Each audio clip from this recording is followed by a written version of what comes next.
Hello, if you have found your way here, it is because you are seeking a pause, a refuge from the noise of the day that is ending. Welcome to this space of stillness. There is nothing you need to do right now. Nothing to solve, nothing to understand.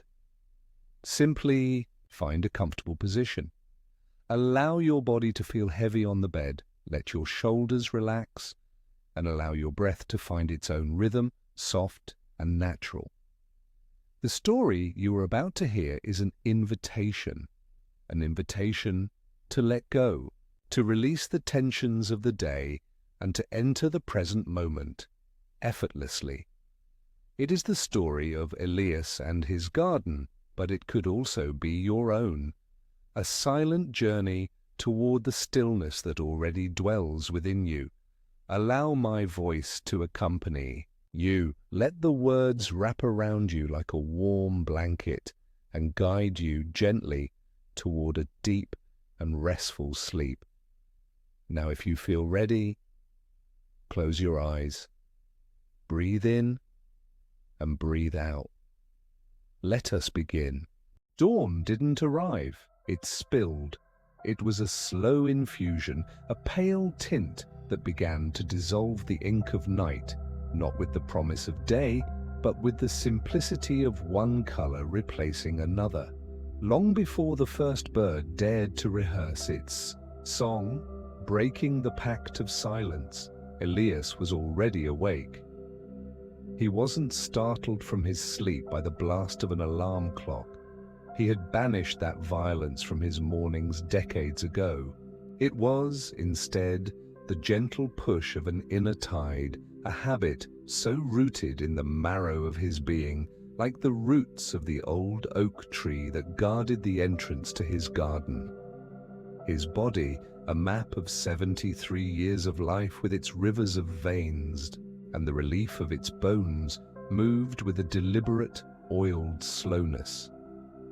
The creak of the wooden bed was the first organic sound of the day, a familiar groan that was born and died in the stillness of the small room.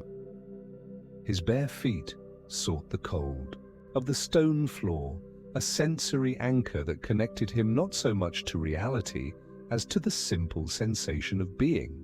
There was no hurry in his movements. Hurry was an invention of the mind, a race against a time that deep down didn't exist except as an anxious thought, an echo of a place never reached. The house was small, barely an extension of his garden, a shell for the being that inhabited it. A bedroom, a bathroom, and a kitchen that opened into a tiny living room, all of it facing the large window. This was not a window, but a living frame for his work, his refuge, his silent sentence, the garden. The walls, painted a white that time had stained a pale ivory, were consciously bare. There were no photographs attempting to freeze a past that now lived only as a ghost in his head, nor paintings pretending to capture a beauty he preferred to dominate. Only the light, changing with each hour, painted the walls with ephemeral shadows and glimmers, an art that left no trace. In the kitchen, the ritual was immutable, a liturgy without a god. He filled the small Italian coffee pot with water, the exact amount measured by the muscle memory of his hand. He added the ground coffee, its aroma of earth and promise filling the air, and placed it over a low flame. While he waited, he did nothing. He stood, his back straight, looking through the large window. He watched the world pass from darkness to penumbra, and from penumbra to a milky grey. It was in these moments of waiting that the silence was densest. It was not an absence of noise, but a palpable presence, a gentle pressure in his ears and on his chest. It was the space between his thoughts, a space he felt was both vast and empty. The gurgle of the rising coffee was the signal. He poured, the dark, fragrant liquid into a thick ceramic cup. A cup his hands knew perfectly. The exact weight, the curve of the handle, the small notch on the rim his lips always found. He added no sugar, no milk. He drank it standing, still facing the window, as the first shy strands of golden light began to touch the highest leaves of the trees. He felt the warmth of the cup in his palms, a warmth that failed to penetrate, beyond the skin. The garden was a cosmos in miniature, a universe ordered according to his inflexible laws. It was not a lush and wild garden, but a study in form, space, and stillness. A path of grey gravel raked each morning into perfect waves, like those of a Zen pond snaked between geometric flower beds. There was a section of moss, a deep and damp green that grew over rocks carefully selected for their shape and texture. There were thin, tall bamboos whose leaves whispered with the slightest breeze. And there were the azaleas, the rhododendrons, and at the center, a single Japanese cherry tree, the motionless axis of his spinning world. Elias was the silent god of this small world. His identity was woven into every pruned leaf, every pulled weed, every millimeter of gravel repositioned in its place. His purpose, or what he believed to be his purpose, was to maintain order, to preserve the static beauty he had designed years ago, a beauty that resisted the chaos of life. Finished with his coffee, he left the cup in the sink and stepped outside. The morning air was cool and clean, heavy with the scent of damp earth and dew. His tools were in a small wooden shed hung in impeccable order. Each had its place, its function, its history. He took his sharp, precise pruning shears and his leather gloves, worn and molded to the shape of his hands like a second skin, always began in the same place, the gravel path. With a wide-toothed wooden rake, he undid the imperfections of the previous day, a fallen leaf, the invisible footprint of some nocturnal bird, and retraced the serene waves. It was a meditative act, a rhythmic movement that emptied his mind, or so he thought. Because Elias's mind, like an underground river, never stopped flowing. While his hands worked with automatic precision, his head was a stage for persistent echoes.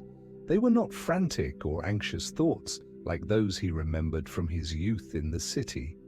They were subtler, like polite ghosts.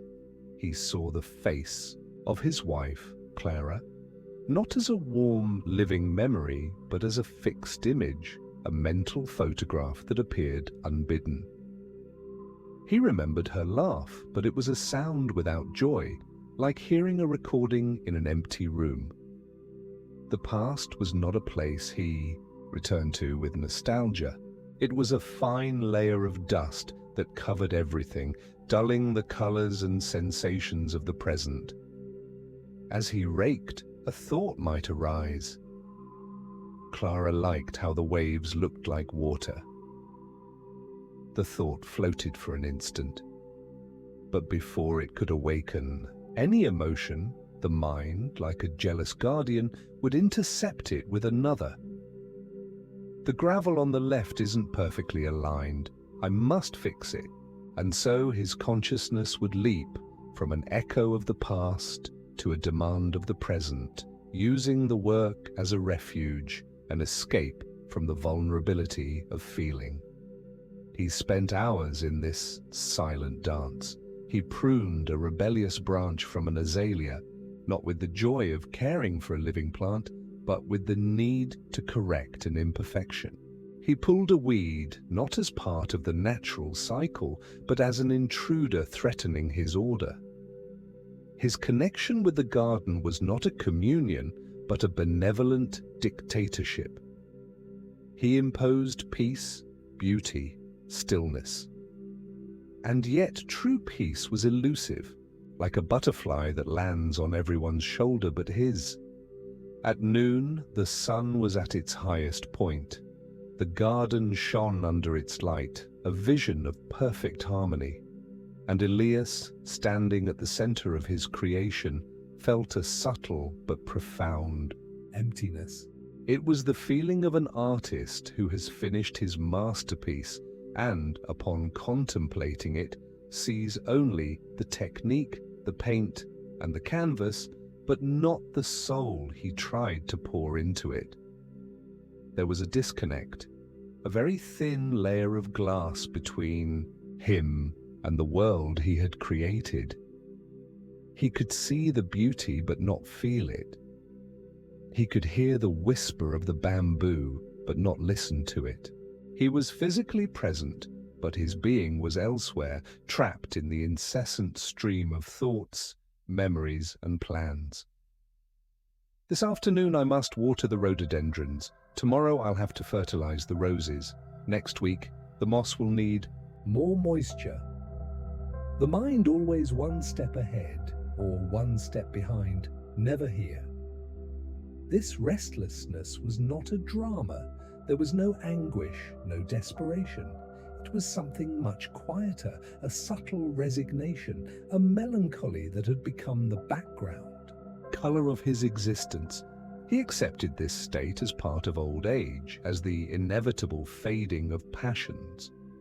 He believed that peace consisted of having an orderly routine and a mind that didn't cause too much trouble. And, to a large extent, he had achieved it. But the silence of his garden often returned the echo of his own emptiness. He ate frugally. A piece of bread, some cheese, a fruit. He ate in the same way he worked, methodically, efficiently, his mind elsewhere. At times he would pause, fork halfway, to his mouth, and a formless question would float in his consciousness, a feeling of, is this all there is? He would look at his hands, the bulging veins, the skin stained by the sun and the earth. They were the hands of a stranger. They had worked for decades, had built this garden, had held other hands. But he felt as if they didn't belong to him, as if he were a mere observer of a body's movements. The afternoon was spent on lighter tasks. Each action was precise, measured, repeated day after day. Repetition was his comfort. In the predictability of his actions, he found a false sense of security. If everything stayed the same, if nothing changed, then he was safe. Safe from what? He didn't know. Perhaps safe from life itself, with its chaos, its unpredictability, its pain. The garden was his fortress against change, a bubble of arrested time. But the universe does not negotiate with minds that crave stillness. Life is movement, and its breath can be felt even in the most controlled corner. That afternoon, the sky was a particularly deep blue, without a single cloud. The air was still. The silence was almost absolute, broken only by the distant, solitary buzz of a bee. Elias had finished his rounds. He stood, as he did every day, in the heart of the garden, evaluating his work. Everything was in its place, perfect, flawless, and the feeling of emptiness returned, punctual as always. A silent sigh escaped his lungs, the sigh of resignation. He turned to go back to the house, and then something happened, or rather, something didn't happen. His foot stumbled slightly on one of the rocks that bordered the path. It was a minimal misstep. From his hand, the small pruning shears he always carried in his pocket fell. They did not fall with a clatter. They landed softly, almost gently, on the carpet of moss. One of the metal tips stuck in slightly. leaving a tiny wound, a bright point of steel under the sun. Elias's routine, his internal programming, dictated an immediate sequence: bend, pick up, repair, erase the imperfection. His body began to obey. His hand reached out, but then he stopped. It was not a decision. It was a pause that arose from a place deeper than the mind. His body froze halfway in an awkward posture. His gaze, which would normally have been fixed on the object to be corrected, unfocused. And in that moment of rupture, the world rushed in. He didn't just see the shears, he saw the glint of the metal under the golden light. He saw the incredibly vivid green of the moss, each tiny strand forming a dense community. He felt the warmth of the sun on the back of his neck like a caress. He heard, for the first time in years, the buzz of the bee, not as background noise but as the sound of life itself, vibrating in the air. His hand, suspended in the air, trembled slightly. He saw it as if for the first time. He saw the wrinkled skin, the age spots, the dirt under his nails. It was his hand. It was him. The mind tried to regain control. Pick them up. They're damaging the moss. They shouldn't be there. The voice was insistent, but for the first time, there was a space between the voice and his awareness. He could hear it, but he was not it. Elias straightened up slowly, letting his hand fall to his side. He did not pick up the shears. He stood there, looking at the small metal scar on the perfection of his garden, the tool out of place, the wound in the moss, the break in the pattern. There was no judgment in his gaze, no anxiety, just observation. The sun continued to shine. The air remained still. The bee continued its journey. The garden was still there, almost the same as a minute before. But in the inner space of Elias, something fundamental had shifted. An invisible wall had cracked. For some reason he could not explain, he did not pick up the shears. He just looked at them, and he let them be. Time stopped.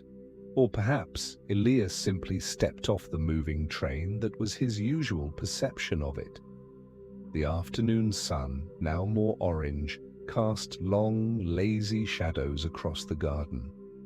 The pruning shears were still there, a discordant point of steel on the soft tapestry of moss. An object out of place. An interrupted sentence. Inside Elias, the silence that had emerged with the pause began to be besieged. The mind, that old, tireless foreman, could not stand the inaction. It returned, with the force of a millennial habit, not with a shout, but with an urgent and reasonable whisper. Pick them up. It's absurd. The rust will damage the metal. The tip is hurting the moss.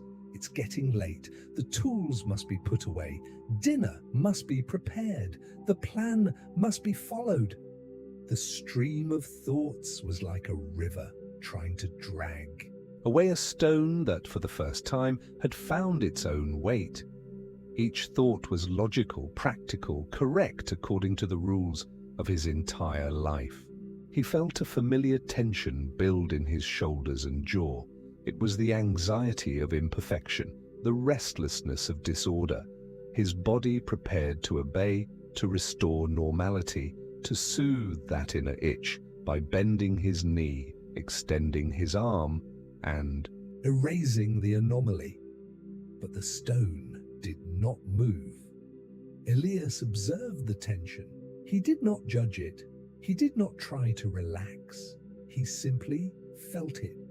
He noticed how the impulse to move was a physical sensation, an energy pulling at his muscles, and he noticed the voice in his head, not as his own voice but as background noise, like the hum of a refrigerator one only perceives when it stops.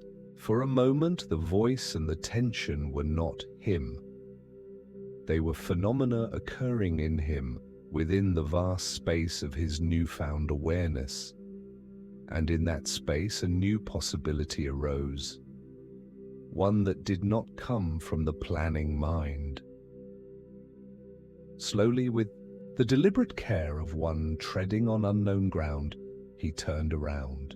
He turned his back on the shears, on the wounded moss, on his perfect and imperfect garden. He turned his back on 73 years of routine. He crossed the small porch, not to enter the house, but to go around it.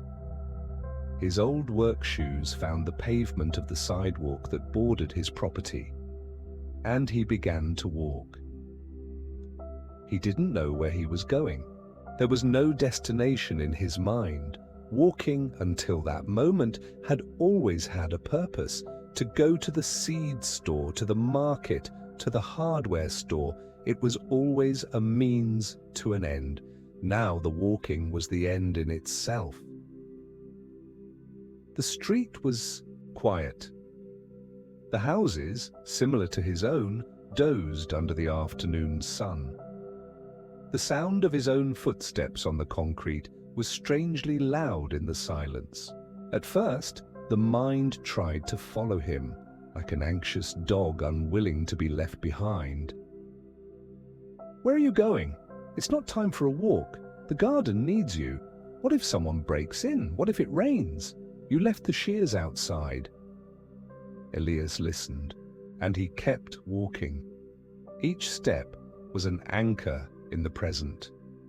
He felt the slight unevenness of the sidewalk, the brush of his trousers against his skin, the cool air entering his lungs and leaving, a little warmer.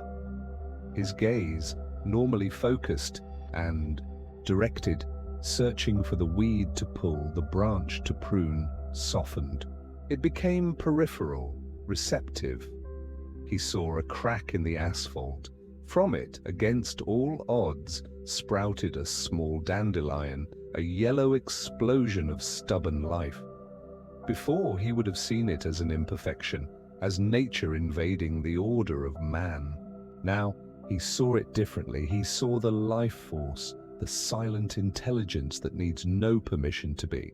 The flower did not fight the asphalt. It simply grew in the space it was offered. There was no conflict. He kept walking. The clouds, which had begun to gather on the horizon, moved with a majestic slowness. They were changing forms with no resistance to the wind that pushed them. They did not cling to their shape from one moment to the next. They were a constant flow, a lesson in impermanence painted across the sky. Elias's mind had always wanted to be an immutable rock. Now, for a moment, he glimpsed the wisdom of being a cloud. A car passed by. The noise of the engine, the flash of sun on the windshield. Before, it would have been an interruption, an annoyance to his controlled peace. Now, it was just an event, a sound, a light. It came and it went. It left no trace in the stillness that was beginning to blossom within him. The walk led him to a small park he rarely visited. It was a functional place with a pair of rusty swings and a splintered wooden bench. Sitting on the ground, his back to him, was a small child, no more than 4 or 5 years old. The child was completely absorbed. His head was bowed, his concentration total. Elias stopped at a distance, observing. The object of such fascination was an ant. A tiny black ant crawling along the edge of a dry leaf. The child followed it with his finger without touching it, tracing its erratic path. There was no boredom in his posture, no impatience, no goal. The child and the ant, the dry leaf and the dusty ground, formed a complete universe. For an instant, the entire world was reduced to that point of pure attention, to that total surrender to the moment. There was no I in the child, judging the activity as important or insignificant. There was only being flowing through his gaze. Elias felt a deep resonance with that scene. He had spent his life looking at plants, but always with a purpose: to evaluate, to correct, to improve. Always from the perspective of a separate I, the gardener, acting upon an other, the garden. The child was not acting on anything. He was united with the moment in a silent dance.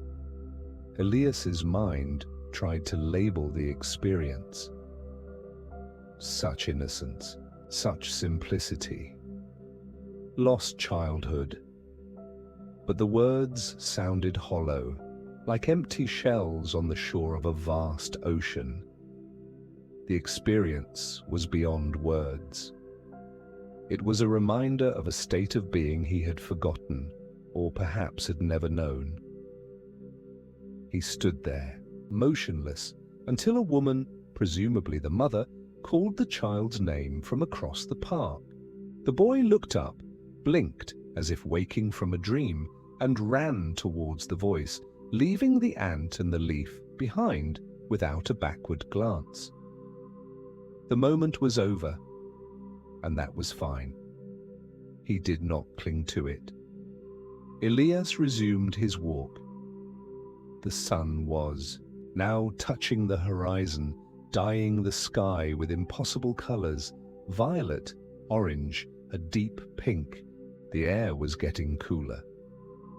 The walk had taken him further than he thought. Now he had to go back. And yet, the idea of returning felt different. Returning to what? To the house, to the garden, to the person he was before the shears fell to the ground. As he walked back, a sense of emptiness began to fill him. But it was a different emptiness from the one he felt in his garden. The emptiness of his garden was a lack, a hole left by a satisfaction that never came. It was the emptiness of absence. This new emptiness was spacious. It was an opening. It was not the absence of something, but the presence of nothing. A fertile void like the earth in winter, resting before the spring. He realized that for the last hour he had hardly thought of Clara. Her image had not appeared. The film of his life had not played on the screen of his mind, and he didn't miss it. Not because he hadn't loved her, but because in the fullness of the present moment, the past lost its power to generate suffering. The love he felt for her was not in a memory. It was in the stillness of his own heart, here and now. He also realized he had lost something on that walk. He had lost the weight of being Elias the gardener. The identity he had built and defended with such care, the orderly man, the perfectionist, the guardian of beauty, had become transparent. It was just a story, a collection of thoughts and habits, and without that story, who was he? He did not know. And for the first time, not knowing was a liberation, not a cause for fear. The river does not need a name to flow to the sea. The mountain does not need to be called mountain to be majestic. He did not need the label of Elias to be. When he reached his street again, night had almost fallen. The street lights had begun to turn on, casting pale circles of light on the sidewalk. He saw his house, a dark silhouette against the twilight. He saw the shape of his garden, now a place of shadows and mystery. The shears were still there. He could make out their contour, a small metallic reflection under the light of the rising moon. The impulse to pick them up, to restore order before the night sealed the disorder, arose again, but this time it was weak, like the echo of a distant song. He walked past the entrance to the garden. He climbed the porch steps and entered the house. It was dark and silent.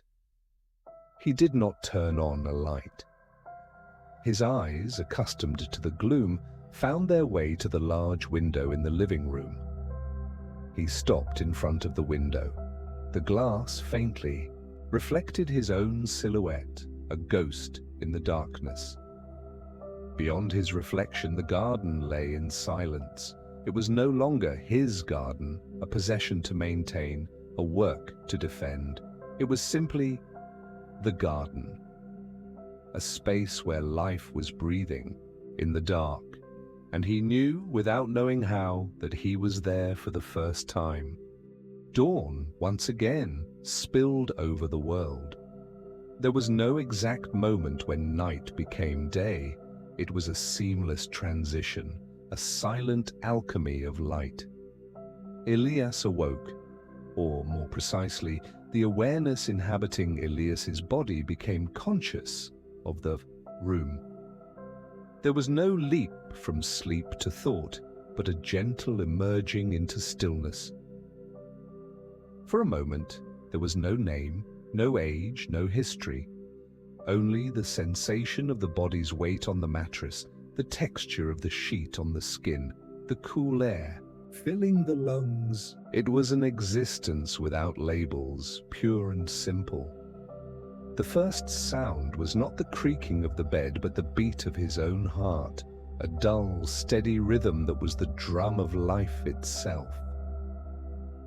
He rose, and the movement was not a reaction to a mental plan, but a response to an impulse born from the body itself.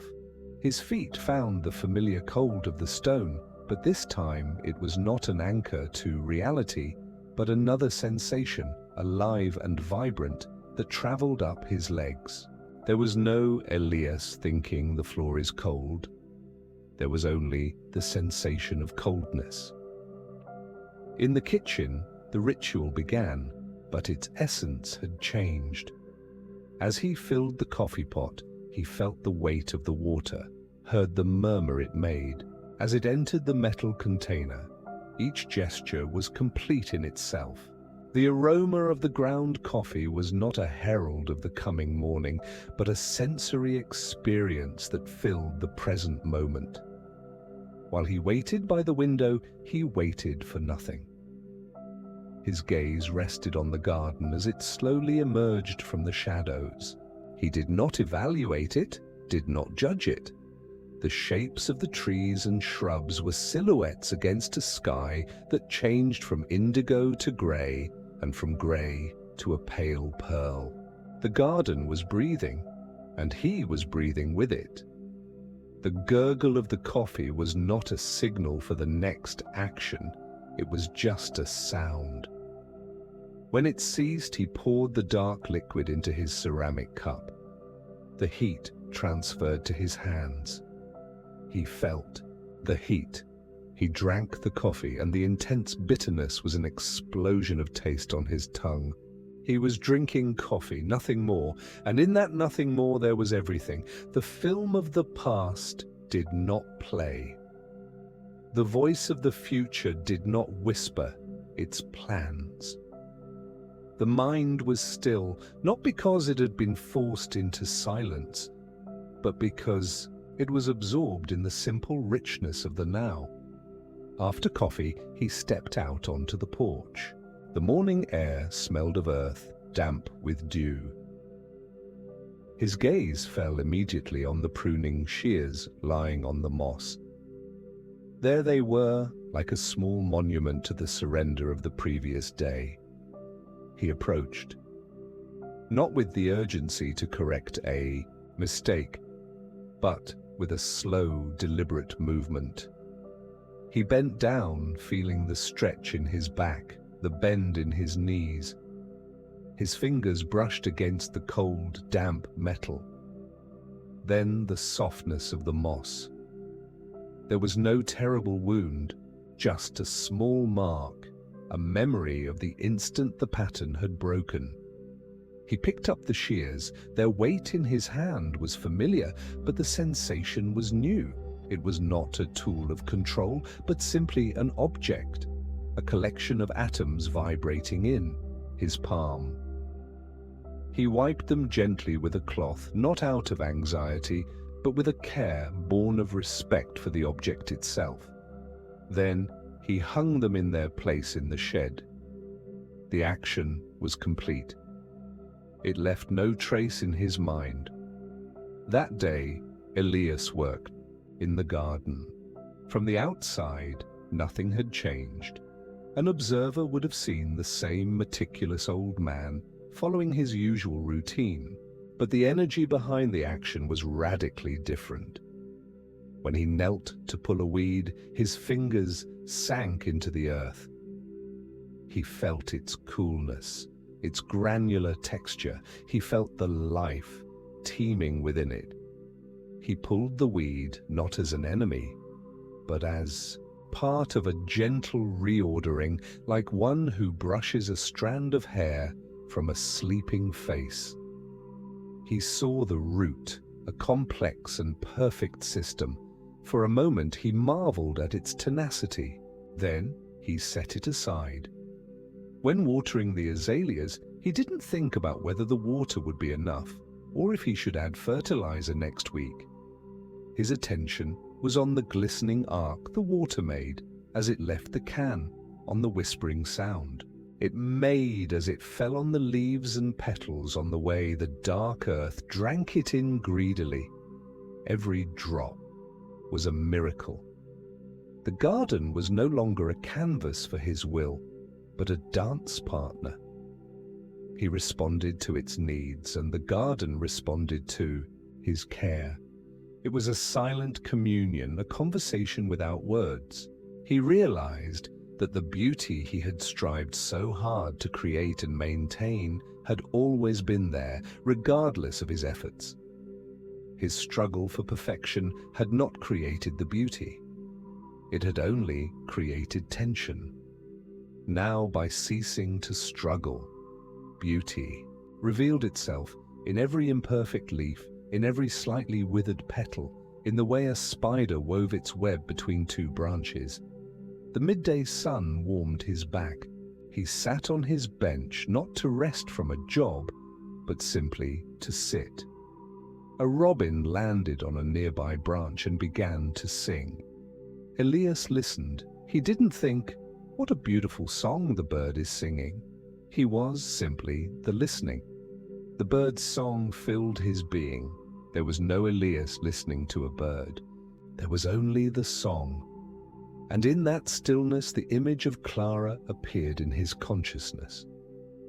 It was not a painful memory, nor a faded mental photograph. It was a warm presence, like the sun on his back. He felt the love he had for her, not as something lost in the past, but as a living energy that still existed in the space of his heart. There was no sadness, because in the now, there is no loss. Everything simply is. A tear rolled down his cheek. It was not a tear of sorrow, nor of joy. It was a tear of fullness. He let it fall. He ate his lunch on the porch. the bread tasted of grain and sun. The cheese was salty and firm. Each bite was a complete experience. The mind did not travel elsewhere. It was anchored in the sensations of the body, in the act of nourishment. The afternoon passed in this same cadence of presence. The hours went by, but he no longer lived by the clock's time. He lived in the depth of each moment. He could have been pruning a rose bush for 5 minutes or an hour. It didn't matter.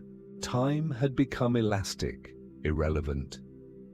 He realized that the emptiness he used to feel was nothing more than the space created by the absence of the present moment. His mind, always rushing to the future or ruminating on the past, had created a hole in the only place where life actually happens, here and now. By inhabiting the now, the emptiness was filled, not with things or achievements, but with life itself. As evening fell, the sky was painted again with the colors of twilight. The wind rose gently, rustling the leaves of the bamboo which whispered to each other. The dry leaves of the old oak began to let go, spinning in the air before settling softly on the gravel path and the lawn. The Elias of before would have rushed for the rake, anxious to erase the disorder before it settled, fighting against the inevitable entropy of autumn. The Elias of now stood still, watching. Each falling leaf was a poem. One left the tree with a quick pirouette, another swayed slowly, as if reluctant to leave the branch. They landed without a sound, one by one, a golden and coppery blanket on the grey and green perfection of his garden. There was nothing to correct, nothing to fix. It was the breath of the garden, the cycle of life, of surrender, of renewal. Slowly, he went to the shed and took the wooden rake. Not out of obligation, not out of habit. He walked to the path. The rake felt light in his hands. He did not sweep all the leaves away in a frenzy of cleaning. With a gentle, conscious movement, he swept a small clearing in the center of the path, A circle of bare gravel in the midst of the mantle of leaves. Then he stopped.